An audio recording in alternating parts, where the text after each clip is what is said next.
Okay.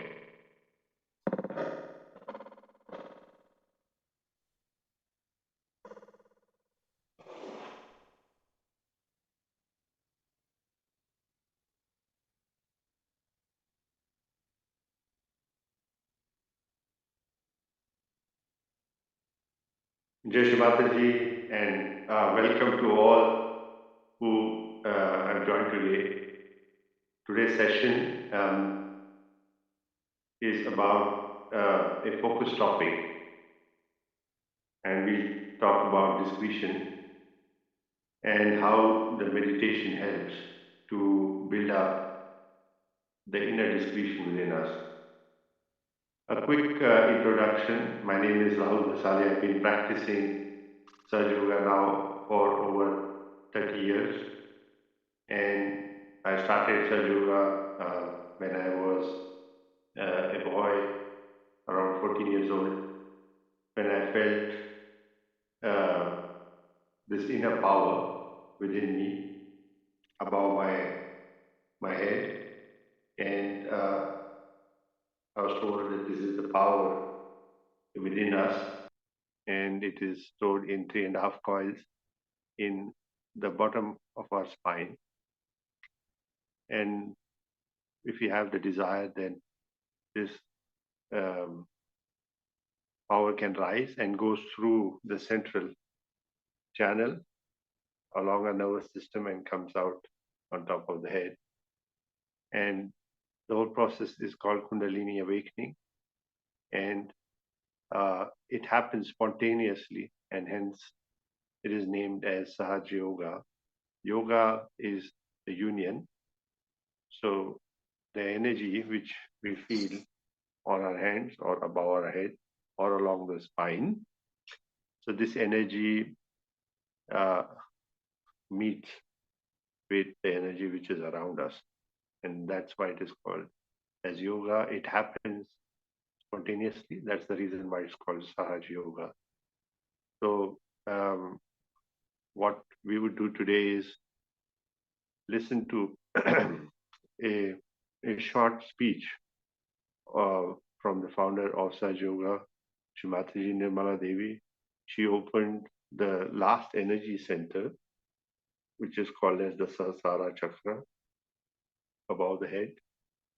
And through that, a large number of people could get their Kundalini awakening, or in other terms, it is also called as self-realization. That is, we find our energy inside us and realize who we actually are. So that's the reason why it is called as self-realization. And the inner being within us is termed as the spirit, and that resides in our heart.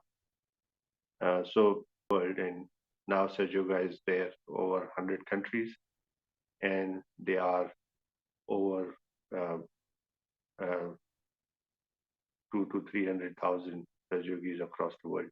So that is a very surge simple ourselves inside us, our surrounding, which includes our house, our family, our work, our friends, and in the larger context, the community and society. So the importance of this self-realization is that we start transforming within with our own knowledge of our own Kundalini energy. And with that, basically, we change knowing how it affects us based on actual experience, which you feel on your hands, on top of your head. And we are here to learn more about it. So without spending too much time, I think let's go and listen to today's topic. I just wanted to give you an initial brief of what it is. So there are 7 energy centers within us, and there is an energy center, which is the 5th energy center, which is around our neck, and it is called as Vishuddhi Chakra. And this gives us um, awareness of how we should go about uh, when we are in a collective together. Collective in the meaning like, when you go for a gathering or you go for work or any collective event to that matter. And it doesn't mean that you physically are there, but you get aware of subtly within yourself and how that particular situation is at that point of time, and not through too much of mental activity, but through our inner awareness. And Srimataji will explain how we can, with this inner awareness, build our discretion. Yeah. So the way it works is that we feel our energy, we feel how it um, affects our center, which is the fifth energy center, and we feel it on these two, let's say, index fingers, yeah, left and right side. Each of the chakras, left and right side, and through this feeling, we become aware of, let's say, the collective around. Now, this happens through our subtle awareness in the present, as against our knowledge or brain activity or mental activity or our conditionings in our mind through which we actually judge situation when we are outside.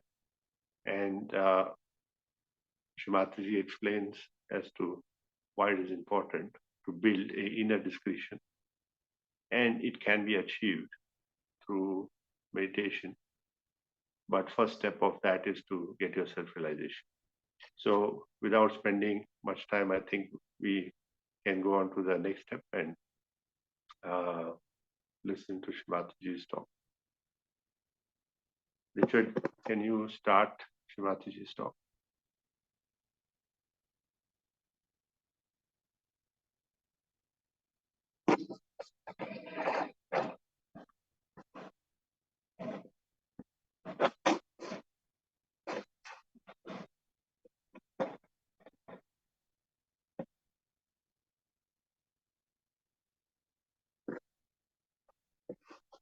Yes, please.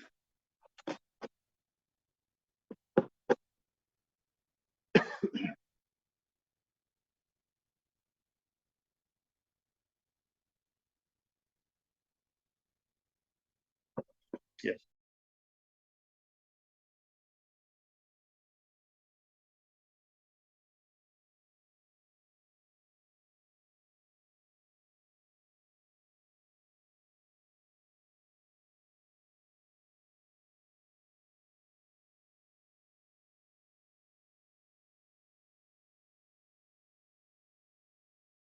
Today we are going to know about the Hamsa Chakra.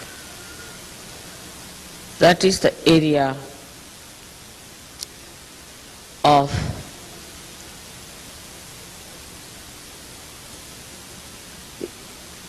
between the two eyebrows, rukutis are called.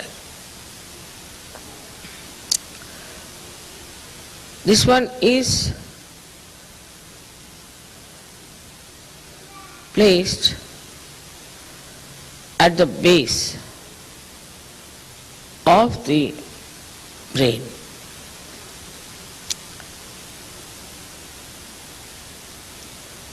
Which is called as Murdha. And this part is the complete controller of the whole of the base of the brain. Again I say base of the brain. And that is a part of the Vishuddhi still.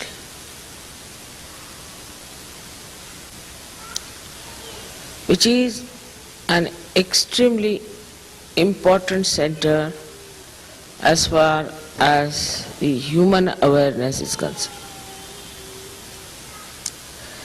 because these two nadis, Ida and Pingala, before entering into Agya and giving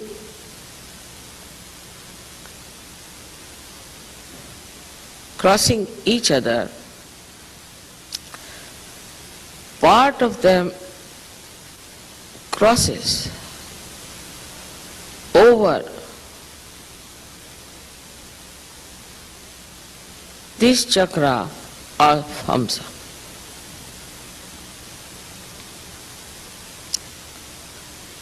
So when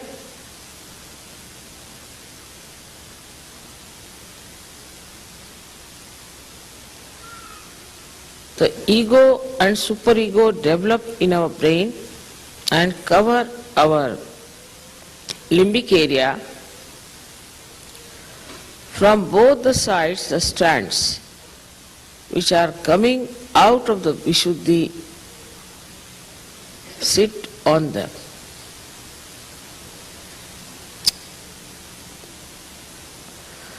So they also control these two institutions from outside. For example, it crosses like this, goes up like that from Hamsa, and then some strands. Then the others go up again and cross like this and form ego and superego.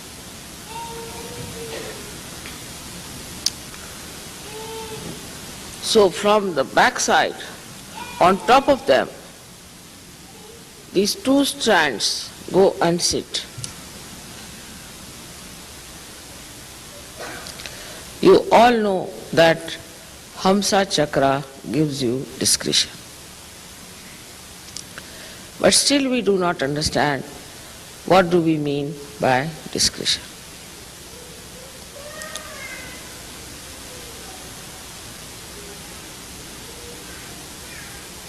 The first and the foremost important center within us is the Muladhara chakra.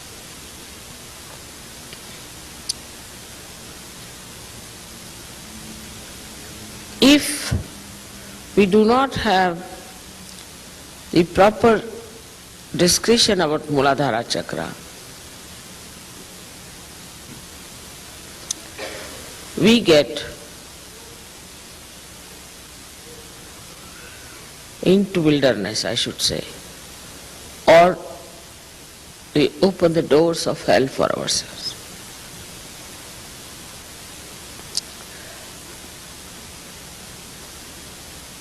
As you know that only the Ida Nadi starts from the Muladhara.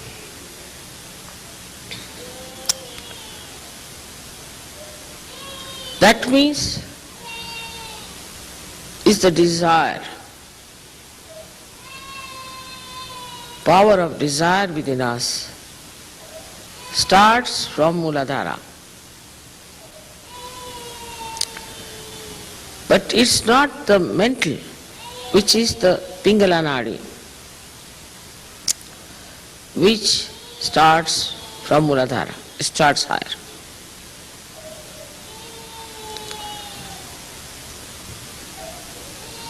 So to have a complete understanding about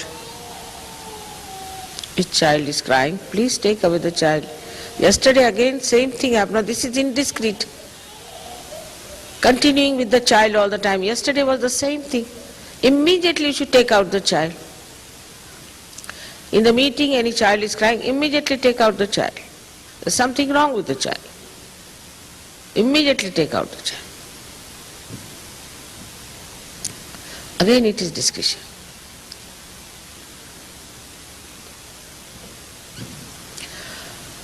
So one thing one has to know that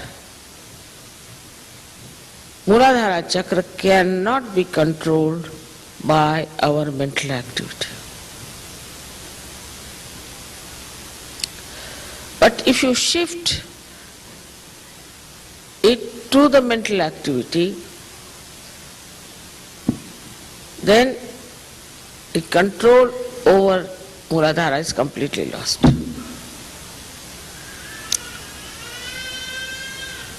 Apart from whatever has happened in the West, Muladhara Chakra is all gone into the mental activity of human beings. It is so much discussed, talked, it is so much described, written down, so much read, so much put into our heads that it has become a mental activity. So Muladhara doesn't act spontaneously as it has to act. That's why there are problems that people cannot produce children.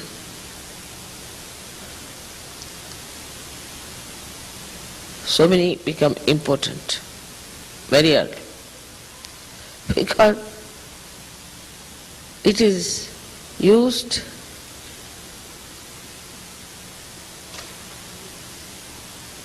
not by the power of desire but by mental activity.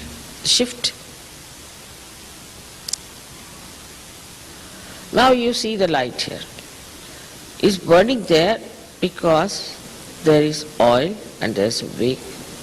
It is burning. But instead of this oil, you put just water. Will it burn? It won't. Because water is not going to nourish this light. So the more mental activity you have, your Muladhara gets spoiled and it becomes uncontrollable.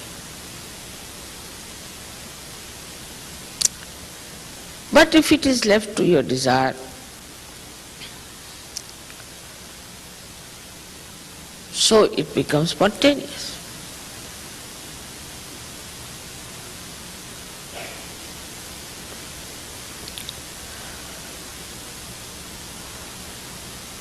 This is a fundamental principle that is missing in the Western thinking, I think. That whatever is spontaneous, they leave it to the mental activity.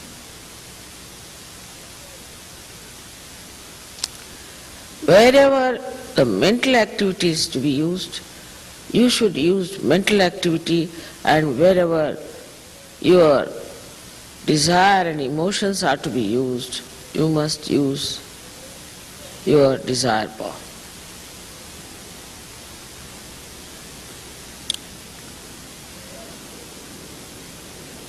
Also, it is spontaneous, though it should not be an obsession. Any obsession cannot be spontaneous. It just at a moment you have the desire. That's all. But all the time if it's in your mind, that means you are using water to have the fire.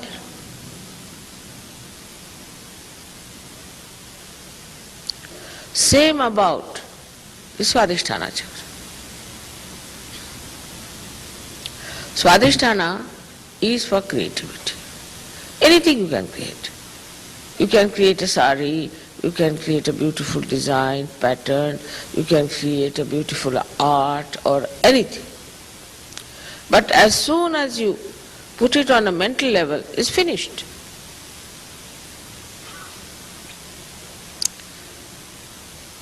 Also in the West, too much discussion is about the art.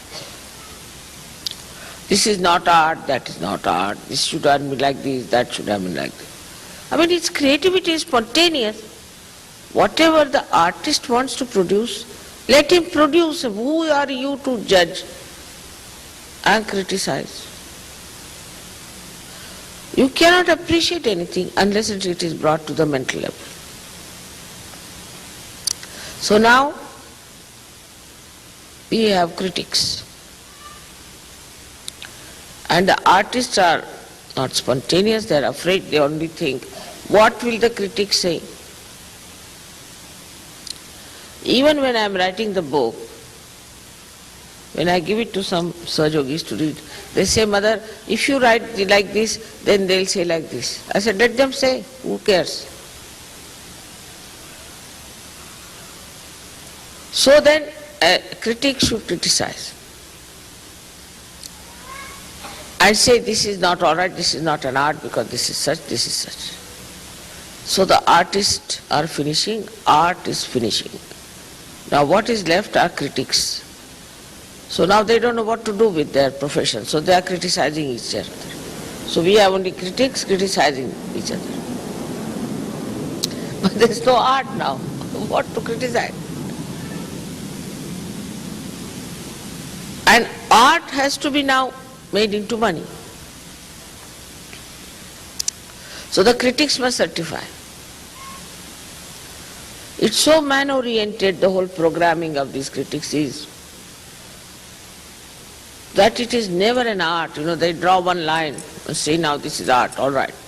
If the critic says it's art, you have better accept it is an art. What is so artistic about a life? Then again mental, it's a lonely person standing there, this, that. It should be spontaneous. Why to describe an art?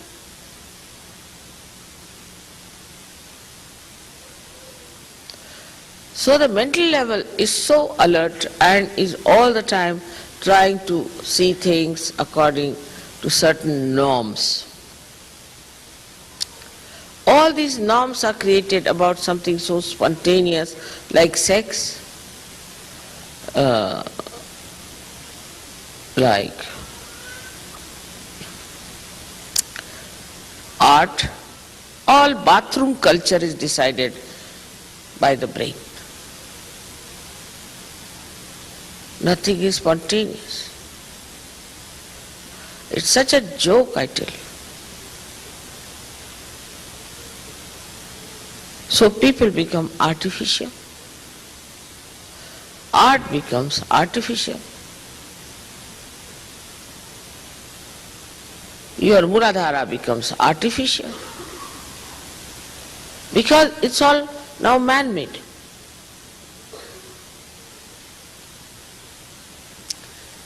All the spontaneity is lost. If you see any art from any country, just watch. Why must you react to it? Just watch. As Sahajogis, you should just watch. And the whole thing will start flowing through.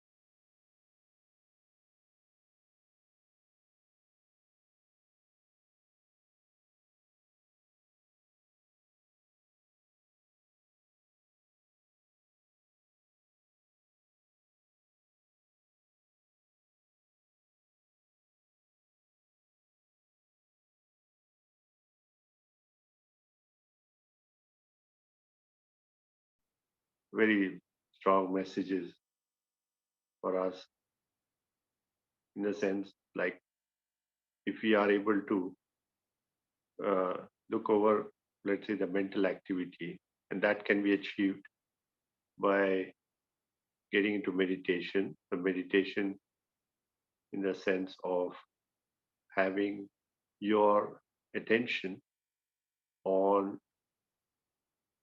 what you are feeling in on your hands or above your head or along your chakras, and you're meditating, you're focusing your attention on that and getting aware of the surrounding with the help of this awareness is the key part. And what she mentions also about spontaneity. Spontaneity is where you are again in the present at a particular place, and you are, let's say, absorbing the energy which is there in this area, let's say, for a painting in that sense, and you're enjoying it rather than reacting to it or criticizing it or allowing patterns which are there in your mind and brain to reflect upon it, right? Or arguing about it. So that's what, in short, is the message where actually uh, we are so much into the present and are enjoying the real, let's say, beauty, if we were to say, of a painting, and it reflects out into our system. So that's a very powerful way of actually experiencing our own self-realization and also building, our discretion. So, for example, one discretion, what she was saying would be that you react to it by saying that, oh, this is, old-fashioned, or you could say that uh, it's not, representative enough because you have some other pattern in your mind. So they distract you from actually seeing what is actually there, and also feeling what, let's say, a painter would want to convey to you, right? So that is a subtle example, I would say, but uh, more so in our life, I think building this discretion through uh, our meditation is what we can achieve. And one of the core message, obviously, is that how do you do that is through our meditation. So what we do is we will continue uh, just for next 5 minutes to try to meditate together in a very simple manner. You put your hands on, which I'm showing you, on your laps. Yeah. Try to sit relaxed. Put your attention on top of the fontanelle bone area up above here. Yeah. And just have one simple desire in yourself. And you could call this energy within us mother, or uh, whatever you like to address with. Some people will say God or Almighty. You just request that let me feel my own inner energy. And we'll do a very simple exercise. We will spread our hands and stretch them with the fingers stretched out and put the palm here on top of the fontanelle bone area and bend our head slightly in the front and press on top of the head and rotate it in clockwise direction. If you look from above 7 times, and while you're doing it, just express the desire, Mother, please give me my Kundalini awakening, or Mother, please give me my self-realization.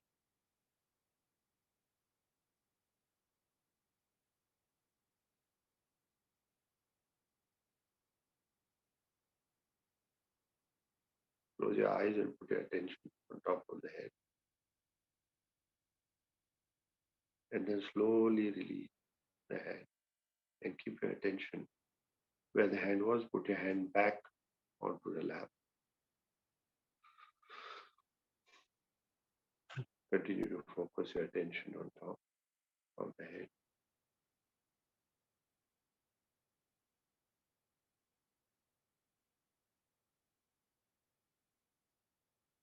And what we can do is we can breathe in deeply, hold our breath for 5 seconds, and then breathe out.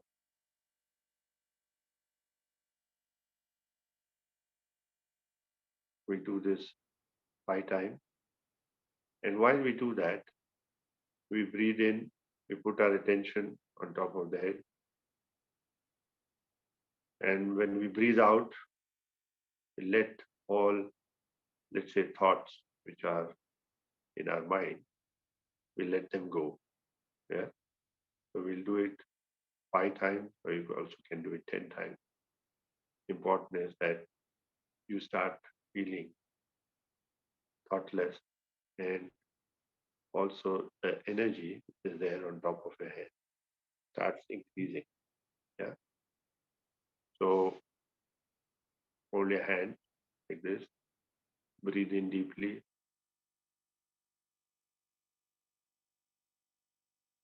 hold your breath,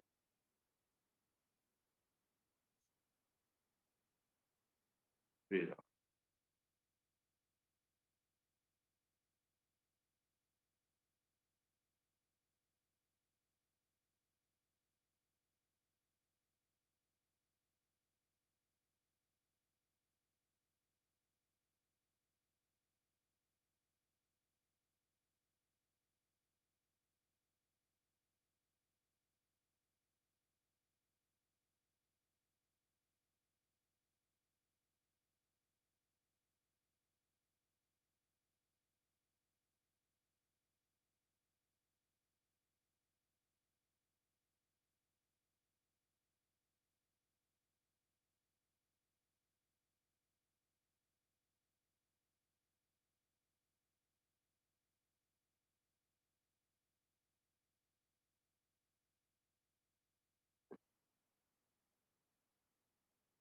Now check on your fingers or above your head by putting your hand slightly above the top of your head.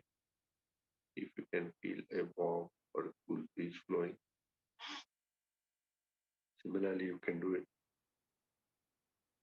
with your right hand.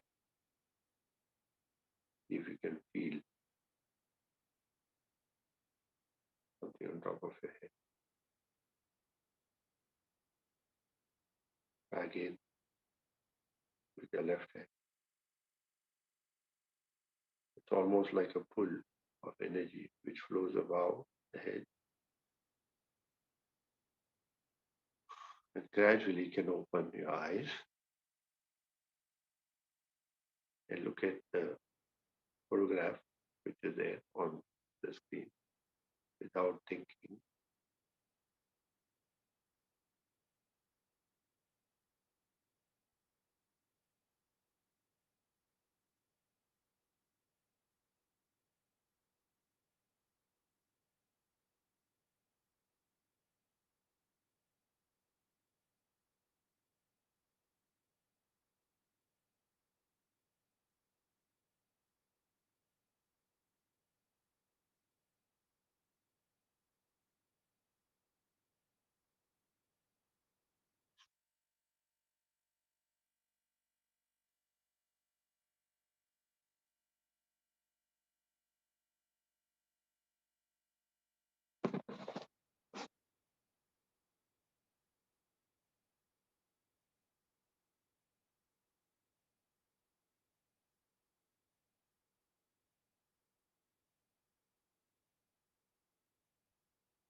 Yeah, and feel the cool breeze and the peace inside. And what we'll do is, in order to maintain this state, we will raise our Kundalini energy above the head. One,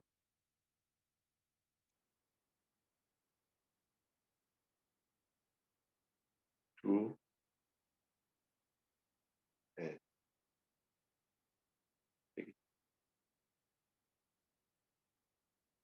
For the three energy channels. That's why we do it thrice. And then we give ourselves a protection by raising our hand from the left side down to the right and then back again. This is one. We give a protection to our subtle system and the seven chakras. So this is second time. Then three, four, five, and you will see that over a period of time, you will start feeling that energy on your hand. Six and seven. And we do a namaste. What we do is we thank this energy because it is your own and it is also connected to the divine. And it's a form of humility which we express because with that, our energy centers open much more. So that was a short session, and there's so many experiences which we have had, at least me personally, in terms of actually exercising the inner discretion on the basis of the meditative state or on vibration, which have, personally for me, brought a lot of joy on one side that,